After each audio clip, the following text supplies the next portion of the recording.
সিদ্ধ হোক কোনো ক্ষতি নেই, যদি পারলে করবেন, না পারলে যতক্ষণ সময়। কিন্তু হরিকথা শ্রবণটা এবং হরিকথা কীর্তনটা, রাহা দামোদর কীর্তনটা প্রতিদিন করা যায়। এমনি করে পুত অঙ্গ বোধাঙ্গ উদযাপন করতে হবে। এই 5টি অঙ্গ, প্রাত স্নান, হরিজাগরণ, তুলসী কাননের সেবা, দীপদান, আর একটা হলো ব্রতের শেষে ব্রত উদযাপন। এই 5টি অঙ্গ হলো এই আমাদের নিয়ম সভার অঙ্গ।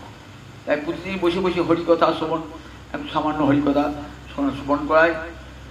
দুর্বাসা এই কার্তিক মাসে দেখবেন মহারাজ অম্বরীশ নিয়ম সভা করেছেন 1 মাস ধরে। নিয়ম সভার পর ব্রাহ্মণ খাওয়াবেন।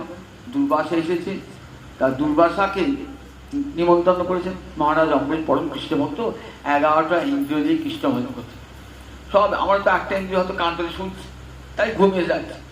আর 11 ইন্দ্রিয় সজাগ, চক্ষু দিয়ে কৃষ্ণ বিগ্রহ দর্শন, কান দিয়ে কৃষ্ণ কথা শ্রবণ, জিহ্বা দিয়ে কৃষ্ণ গুণ বর্ণন,